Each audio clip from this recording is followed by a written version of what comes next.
नमस्कार, मैं विशाल एक बार फिर से आप सभी का स्वागत है। तो हमारे साथ देवेंद्र पांडे जी जुड़ चुके हैं, जो कि सबसे पहले तो उनका स्वागत करेंगे। पांडे जी, बहुत स्वागत है आपका। जय हिंदू राष्ट्र, जय हिंद। जी, बहुत स्वागत है। और आप सभी जानते हैं इनके बारे में, किसी से बताने की जरूरत नहीं है। हिंदू महासभा के राष्ट्रीय महासचिव हैं। और इसके साथ ही आजकल पूरी तरह से सेंसेशनल बने हुए हैं, कई अहम खुलासे कर रहे हैं, आज भी कई खुलासे करेंगे। तो शुरुआत तो यहीं से करेंगे कि अभी आपने, मैं कहीं सुन रहा था कि आप अयोध्या गए थे। जी जी। तो पूरा पूरा मामला क्या है, ये लोग जानना चाहेंगे आपसे। मैं 6 और 7 तारीख को अयोध्या में था, 6-7 जनवरी 2024 को। तो रामलला जी के दर्शन करने की इच्छा थी मन में, तो गया उनके दर्शन करने। कॉरिडोर में जब मैं निकल रहा था तो इनके अखबारों में बड़े बयान आ रहे हैं और बड़ा प्रचारित किया जा रहा है कि रामलला का जो मंदिर है, जो कॉरिडोर है, वहां किसी भी तरीके के लोहे का यूज नहीं हो रहा। और उसकी गुणवत्ता बताते हैं कि लोहे का यूज इसलिए नहीं हो रहा है कि ये मंदिर 1000, 2000, 5000 वर्ष तक किसी भी तरीके की रिपेयरिंग न मांगे। लेकिन मैंने अपनी आंखों से देखा कि कॉरिडोर में लोहे के बड़े बड़े जाल बना के दीवार में फिक्स किए जा रहे थे और उनके ऊपर प्लास्टिक के पिलर स्क्रू से कसे जा रहे थे। तो मुझे देखकर बड़ा दुख हुआ कि रामलला का मंदिर जो हजारों साल के लिए बनाया जा रहा है, वहां इस तरीके से बेईमानी हो रही है कि पत्थर सा दिखने वाला पिलर जो है वो प्लास्टिक का है। और प्रचारित ये कर रहे हैं कि वहां किसी भी तरीके के लोहे और प्लास्टिक का उपयोग नहीं हो रहा है। तो ये मुझे देखकर थोड़ा मन में तकलीफ हुई। और धर्म का जो विनाश कर रहे हैं वो, ये बात किसी से छुपी नहीं है। एक बात मैं आपके माध्यम से कहना चाहूंगा। अभी बीच में चंपत राय जी ने शंकराचार्यों को जवाब देते हुए कुछ ऐसी बात कही कि ये मंदिर जो है रामानंद संप्रदाय का है और इस मंदिर में शंकराचार्यों की आवश्यकता नहीं है। रामानंदा संप्रदाय का श्रीमठ जो है वाराणसी में है, पंचगंगा घाट पर है, जिसके जगत गुरु राम नरेशाचार्य जी हैं, जिनको निमंत्रण नहीं दिया गया। जब शंकराचार्यों के आगमन की बात होती है, शंकराचार्यों को मनाने की बात होती है, धर्म संगत बात होती है, तो ये कहते हैं कि ये इस संप्रदाय का नहीं, रामानंदी संप्रदाय का है। और उस संप्रदाय के संत को भी, रामानुजा संप्रदाय को भी, रामानंदी संप्रदाय के जो प्रमुख है उनको भी ये निमंत्रण नहीं देते। तो एक बात तो स्पष्ट है कि ये सिर्फ उन लोगों को आमंत्रित कर रहे हैं जो इनके गुलाम किस्म के लोग हैं। ये इनके लिए वोट का जुगाड़ करते हैं। इनको धर्म से कोई लेना देना नहीं। धर्म संगत वहां कुछ भी ऐसा नहीं कर रहे हैं जो धर्म के आधार पर पूजित हो।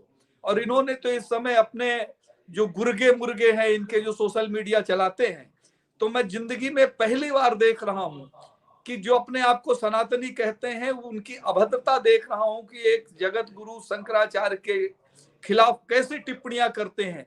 वो धर्म का उपदेश देते हैं। शंकराचार्य जी की बात को या हमारी बात को इन लोगों ने समझने का यत्न ही नहीं किया। हम लोग तो सिर्फ एक लाइन की बात करते हैं कि प्राण प्रतिष्ठा हो, लेकिन मंदिर पूरे वैभव में आ जाए। अधूरे बने हुए मंदिर पे प्राण प्रतिष्ठा उचित नहीं है। विधि संगत हो, जो हमारा नीति संगत सिस्टम है, जो हमारे सनातन की परंपरा है, उसके आधार पर वहां मंदिर में प्राण प्रतिष्ठा होनी चाहिए। तो इस बात को चूंकि मोदी साहब है और मोदी साहब ने गुलामों की फौज बना रखी है, तो उनकी जो गुलामों की फौज है वो किसी भी तरीके से शंकराचार्य का अपमान करने से बाज नहीं आ रहे हैं, जो बहुत ही कष्टप्रद है। ये जानकर, देखकर, सुनकर बड़ी तकलीफ होती है। और अजीब लोग हैं। अभी जैसे हमारा इंटरव्यू हो रहा है, इस इंटरव्यू के बाद कमेंट्स देखिएगा। जो लोग सनातनी लोग हैं, जो इस बात की गंभीरता को समझते हैं, जिनकी रगों में सनातन का लहू है, वो जानते हैं कि सनातन की परंपरा क्या होती है। लेकिन जो लोग तनखैया हैं, नौकर हैं, गुलाम हैं, वो शंकराचार्य के ऊपर टिप्पणी करते हैं, हमारे ऊपर टिप्पणी करते हैं, विधि के विधान के ऊपर टिप्पणी करते हैं। आज ये टिप्पणी कर रहे हैं कि शंकराचार्यों की क्या भूमिका है। फैसला पढ़ ले राम जन्मभूमि का। हिंदू महासभा की क्या भूमिका थी, शंकराचार्यों की क्या भूमिका थी, स्पष्ट हो जाएगा। तो इस तरीके का जो वातावरण बनाया जा रहा है, ये अच्छा नहीं है। और राम जन्मभूमि में जिस वैभव की हम लोगों ने कल्पना की थी, जिस उत्साह से लोगों ने अपना बलिदान दिया था, गोलियां सीने में खाई थी, लाठियां खाई थी, वो बाधित हुआ है, कलंकित हुआ है मोदी जी के नेतृत्व में। ये बड़े तकलीफ की बात है, दुख की बात है। तो पंडित जी, कई संतों को मैंने सुना, वो बोल रहे हैं कि मोदी जी वहां प्राण प्रतिष्ठा में जा रहे हैं, और तो उसमें भी कोई समस्या नहीं है अगर अकेले भी करते हैं तो। और मंदिर का प्राण प्रतिष्ठा होने के लिए पूरी तरह से बने होना जरूरी नहीं है। तो क्यों ना माना जाए कि आप लोग शायद मोदी जी के विरोध में सारी बातें बोल रहे हैं? आप लोग एक वैश्विक नेता के विरोध में आप लोग इस तरह से क्यों खपा है? मोदी जी से हमारा कोई प्रॉपर्टी का विवाद नहीं है। मोदी जी आज जिस जगह पे पहुंचे हैं तो अपने दम पे नहीं पहुंचे, हम लोगों ने अपने कंधे पे बैठाकर इनको उस सिंहासन तक पहुंचाया है। और आज अगर विधि के विधान की बात होती है तो उन्होंने अपने तनखैया, अपने नौकर किस्म के संत भी खड़े कर लिए हैं जो आज टिप्पणी करते हैं। भाई क्या जल्दी है, मुझे बताइए ना। हम लोग चलिए, पूरा संसार दोषी है, मोदी अच्छे और मोदी के गुलाम किस्म के वो भगवाधारी अच्छे जो सनातन को नहीं मानते, सनातन का तिरस्कार कर रहे हैं। लेकिन ये 22 तारीख को मजबूरी क्या है? राम जन्मभूमि का जो फैसला हुआ 2 एकड़ 77 डिसमिल का, वो सुप्रीम कोर्ट से हुआ। कोई आक्रमण करता नहीं आ रहा, कोई अतिक्रमण करता नहीं आ रहा, किसी ने पिटीशन नहीं की उस जमीन को लेकर। फिर तो क्या जरूरत है, क्या इमरजेंसी की 22 तारीख को? 500 वर्ष की हम प्रतीक्षा कर सकते हैं राम जन्मभूमि में उसके मुक्ति के लिए, आंदोलन के लिए, और मंदिर बनने तक हम प्रतीक्षा नहीं कर सकते? 4-6 महीने की प्रतीक्षा भी नहीं कर सकते? तो ये जिस तरीके से इन लोगों की टिप्पणियां आ रही हैं, इनके गुलामों की, ये सनातन के लिए बड़े कष्टप्रद बात है। मोदी जी ने सनातन को भी कलंकित किया है। मोदी जी के जो गुर्गे हैं, मोदी जी के जो गुलाम लोग हैं, उन लोगों ने आज सनातन को 2 फांट, 3 फांट, 4 फांट करने का यत्न किया है। संतों के बीच में पारंपरिक भेद डालने का यत्न किया। तुम शंकराचार्य, तुम रामानुजाचार्य, तुम राम नरेशाचार्य, क्या है ये? तुम रामानंदाचार्य, तुम बैरागी संप्रदाय के, तुम इस अखाड़े के, तुम उस अखाड़े के। अरे बात तो यहाँ राम जी की हो रही है, जन्मभूमि की हो रही है। इस जन्मभूमि में कौन सा ऐसा संत था जिसने अपना योगदान न दिया हो? उस समय किसी शंकराचार्य का को चिन्हित नहीं किया गया कि आप शंकराचार्य हो, आप इसमें अपना योगदान न दो। हमें बुरा नहीं लग रहा जिन लोगों ने इस मुकदमे की शुरुआत की 1949 में। हम इस बात से प्रसन्न है कि उस भूमि पे राम जी का मंदिर बन रहा है, भारत का वैभव बढ़ेगा। लेकिन इन्हें ज्यादा तकलीफ है जिन्होंने कुछ भी नहीं किया चंदा चोरी के अलावा, या संतों के ऊपर टिप्पणी कर रहे हैं। मोदी जी ने एक नया ट्रेंड शुरू किया है कि मोदी जी पिछड़ा वर्ग के हैं, इसलिए संत लोग इनको प्राण प्रतिष्ठा नहीं करने दे रहे। किस संत ने कहा ये बात? मतलब तुमने हिंदू से हिंदू को लड़ाने का यत्न किया, समाज को बांटने का यत्न किया, संतों को बांटने का यत्न किया। मोदी जी को सनातन से कोई लेना देना नहीं।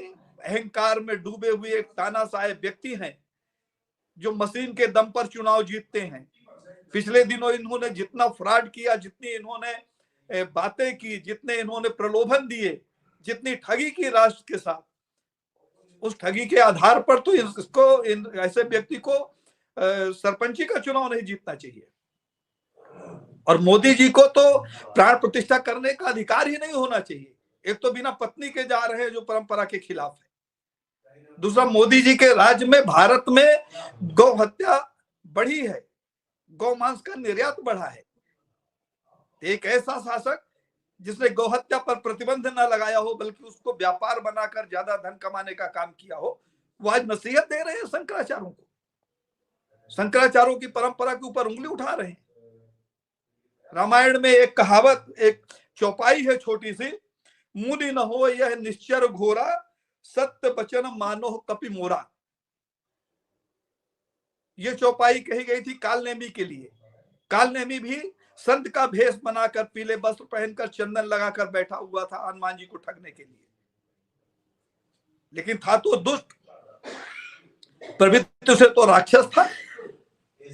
तो आज ये लोग मोदी जी के पीछे खड़े हुए राक्षसी प्रवृत्ति के लोग, जिन्होंने सनातन के विनाश का बीड़ा उठा लिया है और सनातन की परंपरा को देखते हुए चुप हैं और मोदी का समर्थन कर रहे हैं, तो ये भारत के लिए शर्मनाक स्थिति है। राम जी के मंदिर में अनिष्ट की जो आशंका शंकराचार्यों ने व्यक्त की थी वो देखने को मिली। पटना से निकला राम जी का रथ लोकुश रथ के नाम से, और उसमें आग लग गई, पूरा रथ जल गया, उसमें कई लोग झुलस गए। क्या है ये? इतना अहंकार नहीं होना चाहिए। बड़े बड़े चक्रवर्ती राजाओं का ये राष्ट्र रहा है। इस भरत भूमि में हजारों शासक ऐसे पैदा हुए जो चक्रवर्ती थे, लगता था कि उनके कहने से सूरज और चांद ठहर जाएगा, लेकिन सब धूल धूसरित हो गए। तो आपसे तो सवाल ये भी है कि आपने तो ऐसे बड़े गंभीर आरोप लगाया मोदी जी के ऊपर। दूसरी तरफ आप अगर अभी प्राण प्रतिष्ठा हो जाता है तो क्या समस्या आती है? प्राण प्रतिष्ठा में कभी भी कोई भी समस्या नहीं है। मोदी जी रोज एक मंदिर बनाए, रोज उसकी प्राण प्रतिष्ठा करें, कोई पूछने नहीं आएगा क्यों किए, कैसे किए, कब किए। ये जन्मभूमि है भगवान राम की, जो बदली नहीं जा सकती। करोड़ों वर्ष प्राचीन भूमि है, वहां राम जी का प्राकट्य हुआ है, और उस राम जी की प्राकट्य भूमि पर विधि के विधान को ताक में रखकर प्राण प्रतिष्ठा की जा रही है। ये तकलीफदायक बात है। किसी ने ये नहीं कहा कि मोदी साहब प्राण प्रतिष्ठा न करें। सबका एक ही मत है कि विधि संगत हो, शास्त्र सम्मत हो, सनातन की परंपरा के आधार पर हो। रामचंद्र जी मर्यादा पुरुषोत्तम कहलाते हैं आदरणीय। रामेश्वरम में रामचंद्र जी ने शिव जी की प्रतिमा बनाई। रावण ने सीता माता का हरण कर लिया था, पुरोहित के रूप में रावण को बुलाया गया, और रावण ने आकर जब वहां प्राण प्रतिष्ठा का अनुष्ठान किया तो रावण ने राम जी से कहा था कि माता सीता कहाँ है, आपकी पत्नी कहाँ है। और जब सीता जी को वो लंका से लेके आए तब प्राण प्रतिष्ठा पूर्ण हुई। अश्वमेघ यज्ञ का किस्सा देख लीजिए, सीता जी का त्याग हो चुका था। जब अश्वमेघ यज्ञ शुरू होने वाला था तो गुरुजनों ने कहा कि बिना पत्नी के यज्ञ पूर्ण नहीं होगा। माता सीता की प्रतिमा रखी गई थी। फिर मोदी जी की पत्नी, मोदी जी ब्याहता हैं, रड़ुआ नहीं है, मोदी जी विधुर नहीं है, मोदी जी की पत्नी है यशोदा बेन। एक तरफ तुम भाषण देते हो महिलाओं के सम्मान के लिए, दूसरी जगह प्राण प्रतिष्ठा में जहां विधान है वहां भी अपनी पत्नी को सम्मान नहीं दे पा रहे। प्राण प्रतिष्ठा का विरोध नहीं है, विधि के विधान के साथ जो खिलवाड़ किया जा रहा है उस बात का विरोध है। अच्छा, तो मतलब ये है कि ये बताइए कि अगर अधूरे मंदिर में प्राण प्रतिष्ठा होता है तो उसका क्या प्रभाव होगा? लोग आपसे सब अधूरे मंदिर की प्राण प्रतिष्ठा हो ही क्यों? मोदी जी अगर इतना जल्दबाजी में है, कहने के लिए बिल्कुल कष्ट के साथ कह रहा हूं कि अगर वो इतना जल्दबाज है तो जिस टेलर के यहां से कपड़ा सिलवाते हैं तो उसका आधा कुर्ता सिलवाएं और आधे को खुला छोड़ दें और पहन के निकले रोड में। आधा पैजामा सिलवाएं, एक पैर का एक तरफ का खुला छोड़ दे और रोड पे निकले, तो क्या होती है आधी प्राण प्रतिष्ठा, क्या होता है अधूरा निर्माण, समझ में आ जाएगा। मैं तो एक ही बात पूछता हूं कि 22 तारीख की जल्दी क्या है? 22 तारीख ही क्यों? क्योंकि रामभद्राचार्य जी एक ऐसे संत जो दिव्यांग हैं, उनका जन्मदिन है और मोदी ने दूसरे संतों को अपमानित करने के लिए उन्हें जगत गुरु की उपाधि दी हुई है, तो उनका जन्मोत्सव मनाया जा रहा है अयोध्या में, इसलिए 22 तारीख।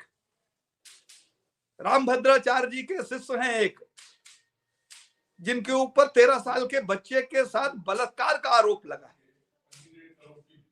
ऐसे लोग मोदी के सलाहकार हैं जो धर्म के साथ खेल रहे हैं, अमर्यादित लोग हैं। मजाक बना के रख दिया है इन लोगों ने राम जन्मभूमि में राम जी के मंदिर को लेकर। इनसे पूछिए, ये चंपत राय जी कहते हैं कि जो फूल आए हुए हैं भगवान को अर्पित करने के लिए उन्हें ले जाके मार्केट में बेच दे। ये कहते हैं राम जन्मभूमि में मंदिर में जो सोने का गेट लगा है तो कोई चोर आएगा और चोर जो है पुजारी की गर्दन काट कर सोना चुरा ले जाएगा क्योंकि ये अयोध्या है।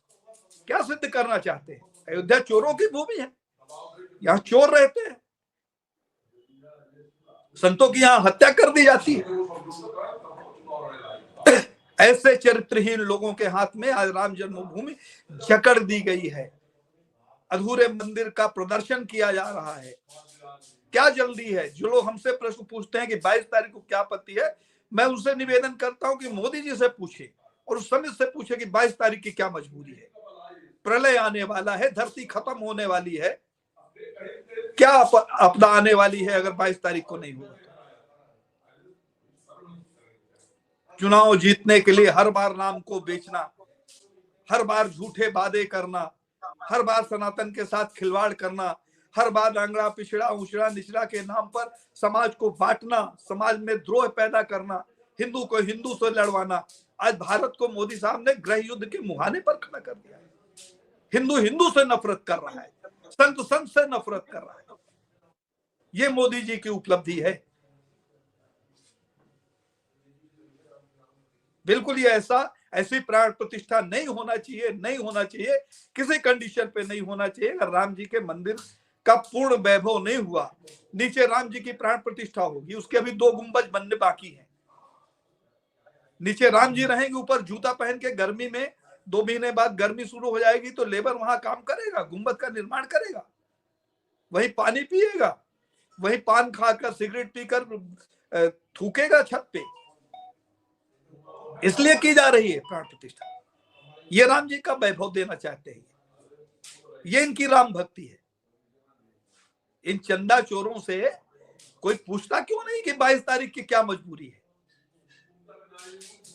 मुझे लगता है कि संपूर्ण राष्ट्र के सनातनियों को यह बात पूछनी चाहिए मोदी से कि 22 तारीख को तुम्हारी क्या मजबूरी है भाई?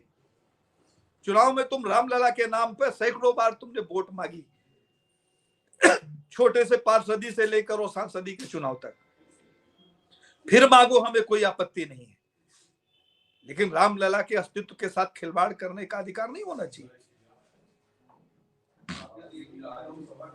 अच्छा, वहां पे जगह जगह होर्डिंग लग रहा है, वहां पर मोदी जी के जूते के नीचे राम जी हैं, उस तरह से दिख रहा है ऐसा रहा है, ऊपर मोदी जी है, नीचे राम जी हैं। ये धर्मद्रोही लोग हैं, ये एक नए धर्म की स्थापना कर रहे हैं। ये शंकराचार्यों की पद्धत, 13 अखाड़ों की पद्धत, हमारे सनातनी संप्रदायों की पद्धत को खत्म करके एक नई परंपरा का निर्माण कर रहे हैं। ये उंगली पकड़कर दिखाते हैं कि राम जी छोटे से हैं और मोदी उनको प्रधानमंत्री आवास बनाकर उसमें ले जा रहा है स्थापित करने। गाना बजाते हैं, जो राम को लाए हैं, जो हम उनको लाएंगे। अरे राम को कौन लेके आया है? कहां लेके आए हैं? कहां चले गए थे राम? जन्मभूमि का अस्तित्व तो राम का बनाया, इनका मोदी का बनाया हुआ है। आंदोलन का पूरा किस्सा नहीं मालूम होगा मोदी जी को। अगर मोदी जी से भरी समाज में अचानक पूछ लिया जाए कि 5 लोगों का नाम बताइए जिन्होंने लाठियां खाई है राम जन्मभूमि आंदोलन में, तो नहीं बता सकते। राम जी का कटआउट इन्होंने लगा दिया, इतना बहुत है। इनके गुलाम तो यही कहेंगे कर कि पैसा तो मोदी का है, फिर राम का कटआउट क्या? जबकि इन्होंने पूरे राष्ट्र से, पूरे विश्व से चंदा मांगा और उस चंदे की चोरी की हजारों करोड़ रुपए की। मैं यही तो कह रहा हूं कि सनातन के साथ एक तरफा खिलवाड़ हो रहा है, उसके अस्तित्व को मिटाने का यत्न किया जा रहा है, लेकिन इनके गुलाम लोग जो हैं अभी भी मोदी मोदी मोदी का गुणगान कर रहे हैं। उन्हें दिखता नहीं, समझ में ये बात नहीं आ रही। नीचे रामचंद्र जी का कटआउट है, उनके सर पे मोदी जी का कटआउट लगा हुआ है। क्या है ये? ऐसे व्यक्ति को तो राम जन्मभूमि में, अयोध्या की पवित्र भूमि में जाने का अधिकार नहीं होना चाहिए, जिस व्यक्ति के हाथ से राम जन्मभूमि में प्राण प्रतिष्ठा कराई जा रही है। राम जन्मभूमि का आदरणीय जो फैसला हुआ वो रामलला विराजमान के नाम से हुआ। रामलला की वो प्रतिमा जो छोटी सी थी, जो स्वप्रकट थी, 1949 में जो प्रकट हुई, भूमि का फैसला उन रामलला के नाम पे हुआ। कहां है वो रामलला की प्रतिमा? उस प्रतिमा को स्थापित क्यों नहीं किया जा रहा? ये बात पूछने का साहस किसी में नहीं है। दुख की बात, बहुत तकलीफ की बात है कि एक ऐसा व्यक्ति जिसने सनातन की जयकार करके और सत्ता को हासिल किया और सनातन के विनाश का ताना बाना बन रहा है। इससे ज्यादा दुर्भाग्य इस राष्ट्र का दूसरा नहीं हो सकता। तो सवाल आपसे ये भी होंगे कि आप ने जो चंदा चोरी का आरोप लगाया, निर्मोही अखाड़ा ने यही आरोप लगाया था, तो आप लोग कोर्ट क्यों नहीं, अदालत क्यों नहीं जाते? नहीं, अदालत जाने का अभी कुछ लोग गए हैं अदालत में, कुछ लोगों ने चैलेंज किया है, लेकिन अदालत जाने का अब समय नहीं है। पहले राम मंदिर का मॉडल इन्होंने पूरे राष्ट्र में दिखाया। हर व्यक्ति पूरे राष्ट्र से अयोध्या नहीं जा सकता। जो मॉडल दिखाया, इन्होंने बताया कि मंदिर का निर्माण हो गया है, भव्य मंदिर बन गया, दिव्य मंदिर बन गया। ये तो पोल तब खुलने लग गई ना जब मोदी जी की डेट तय हो गई, रामलला जी के विराजने के लिए मुहूर्त निकल गया, लोगों ने देखना शुरू किया, कुछ मीडिया ने, आप जैसे साहसी पत्रकारों ने वहां का फोटो निकाल कर बाहर प्रचारित किया, तब ये बात सामने आई कि रामलला का मंदिर तो एक पूर्ण रूपेण बना ही नहीं।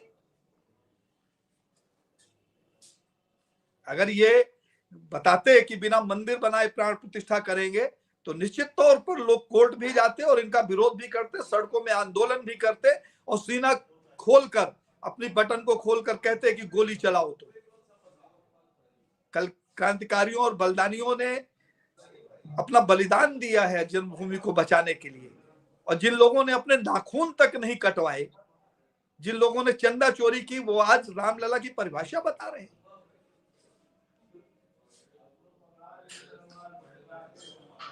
अच्छा, इसी संदर्भ में जो सवाल उठा रहे हैं शंकराचार्य जी हैं, चाहे वो पुरी के शंकराचार्य जी हों या फिर ज्योतिष के शंकराचार्य जी हों, उनके ऊपर जो लगातार हमले हो रहे हैं और बताया जाता है कि मोदी जी सनातन रक्षक हैं, तो क्या मोदी जी की जिम्मेवारी नहीं थी कि इसके ऊपर कुछ वो बयान देते? मोदी जी तो सनातन को नष्ट और भ्रष्ट कर रहे हैं। मैं तो ये मानता हूं कि शंकराचार्यों के ऊपर जो हमले हो रहे हैं, जो उनके ऊपर आरोप लग रहे हैं, सब मोदी जी के संज्ञान में लग रहे हैं। चाहे निश्चलानंद सरस्वती जी हो, गोवर्धन पीठ के शंकराचार्य जो देवतुल हैं, चाहे विजेंद्रानंद जी हो, श्रृंगेरी पीठ के शंकराचार्य जो जैन सरस्वती जैसे महापुरुष के गद्दी पर विराजमान हैं, चाहे अवमिक्तेश्वरानंद जी हो, चाहे सदानंद जी हो, ये सारे शंकराचार्य जिन्होंने धर्म की परंपरा को बचाने के लिए यत्न किया और धर्म की परंपरा के आधार पर राम जन्मभूमि में प्राण प्रतिष्ठा की वकालत की, वही सारे लोग आज दोषी हैं। सिर्फ इसलिए दोषी हैं कि उन्होंने मोदी जी के कार्यक्रम पर टिप्पणी पैदा कर दी। मतलब मोदी जी जो करें वही सही है। मोदी जी कह दे कि दिन नहीं रात है, तो सारा राष्ट्र गुलामों की तरह कहने लगे हाँ मोदी ने कहा तो रात है, और रात को मोदी जी कह दे कि ये दिन है, तो सारा राष्ट्र गुलामों की तरह कहने लगे हाँ दिन है। मोदी जी क्या चाहते हैं कि भारत गुलाम है उनका, वो जो निर्णय ले ले, वो जो कह दे वही सर्वमान है। इस राष्ट्र में धर्म की कोई मान्यता नहीं रह गई, धर्म गुरुओं का कोई अस्तित्व नहीं रह गया, सनातन की कोई परंपरा नहीं रह गई, विधि के विधान को तार तार कर रहे हैं। ये शंकराचार्यों का इतना अपमान इस सनातनी राष्ट्र में, उन सबको शर्म आना चाहिए जिन्होंने शंकराचार्य के ऊपर टिप्पणियां की है। गिरवे वस्त्र पहना के सैकड़ों फर्जी संत इन्होंने आज खड़ा कर दिया। हजारों लोग आज शंकराचार्य जी के खिलाफ बात कर रहे हैं कि राम जन्मभूमि का विरोध कर रहे हैं। किसी ने विरोध नहीं किया। एक विरोध का स्वर मुझे दिखा दे, मैं सारी जिंदगी उसकी गुलामी करूंगा। जिस भी शंकराचार्य ने विरोध किया है, उन्होंने सिर्फ एक बात का विरोध किया है कि मंदिर पूर्ण नहीं बना है, मंदिर को पूर्ण वैभव में आ जाना चाहिए, उसके बाद प्राण प्रतिष्ठा होना चाहिए। कोई अपराध की बात की क्या उन्होंने? उनका काम है शास्त्र सम्मत तरीके से राष्ट्र का और धर्म का संचालन करना। उन्होंने अपने कर्तव्य का पालन किया।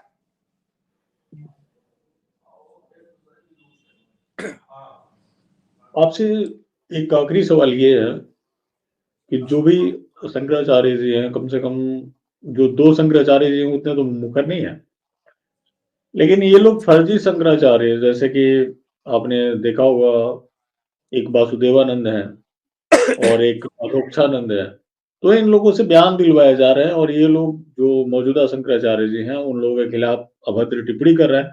और वैसे लोग, खास करके अधोक्षानंद की बात करें तो उनको कांग्रेस ने बनाया, समाजवादी पार्टी ने पाला पोसा, हुर्रियत के नेताओं के साथ उनका उठना बैठना, और वो जो भी शंकराचार्य जी हैं उनके खिलाफ अभद्र टिप्पणी कर रहे हैं और बीजेपी के एक नेता की तरह हमले बोल रहे हैं। तो इसको आप ये किस तरह से देखते बीजेपी हैं? के गुलाम लोग हैं आदरणीय, बीजेपी के गुलाम हैं। ज्ञानदास जी जो अखाड़ा परिषद के अध्यक्ष हुआ करते थे, हनुमानगढ़ी के महंत थे, अधोक्षजानंद उनके शिष्य थे। वैष्णवी चंदन लगाते थे, खड़ा चंदन, और उस चंदन को मिटाकर इन्होंने बैरागियों का त्रिपुंड लगा लिया। और चूंकि निश्चलानंद जी देवतुल्य हैं, तो उन्हें बदनाम करने के लिए इन्होंने फर्जी शंकराचार्य बनाकर पूरे राष्ट्र में घुमाया। आज उनसे बयान दिलवा रहे हैं।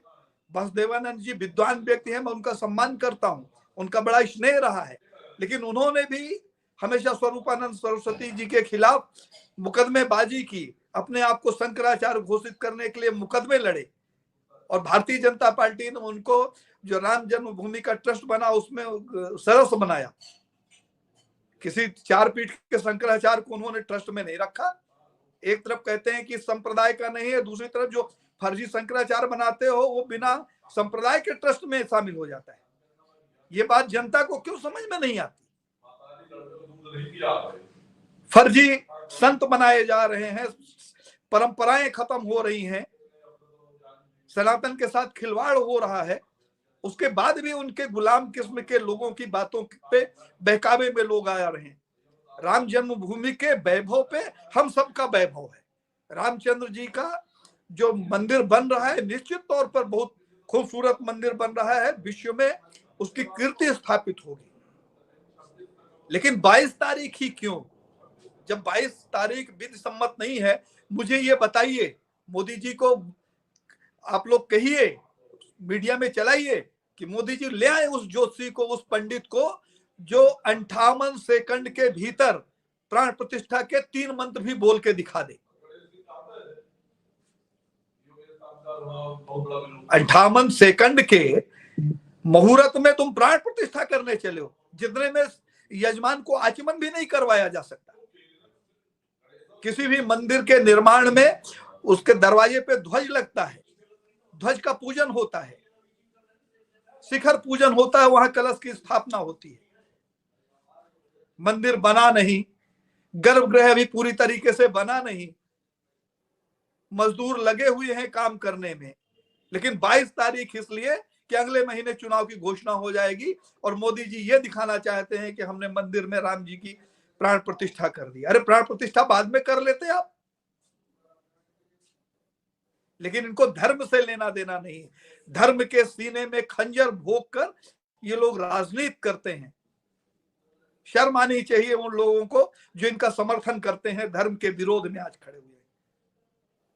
मुझे लगता है कि सनातनियों को, संपूर्ण विश्व के सनातनियों को गंभीरता से इस बात का चिंतन करना चाहिए। यहाँ किसी व्यक्ति का विरोध नहीं है, यहाँ परंपरा का विरोध है, और परंपरा का विरोध सिर्फ हमारे लिए नहीं है, संपूर्ण सनातन के लिए है। सनातन के अस्तित्व की लड़ाई है ये।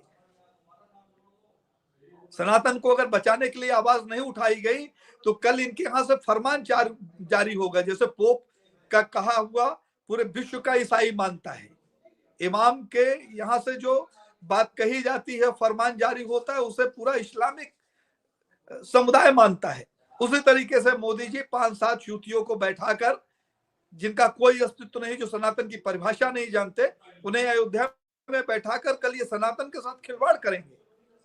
वो निश्चित करेंगे कि आपका ग्रह नक्षत्र की गणना क्या होगी, वो बताएंगे आपको किस दिन व्रत रहना है, वो आपको बताएंगे किस दिन एकादशी है, किस दिन दिवाली है, किस दिन दशहरा है। सनातन का इतना हास्य, हमारे परंपराओं की इतनी दुर्गत, शंकराचार्यों का इतना अपमान, मोदी का इतना अहंकार, ये राष्ट्र के विनाश की तरफ जा रहा है। ठीक नहीं है, जो भी हो रहा है ठीक नहीं है। चलिए, आपका हमारे साथ जुड़ने के लिए बहुत धन्यवाद, और अपने काफी महत्वपूर्ण जानकारी साझा की। आशा करते हैं कि आपको ये पसंद आई होगी। जय हिंद, जय भारत, वंदे। जी, बहुत बहुत धन्यवाद आपका, बहुत बहुत धन्यवाद।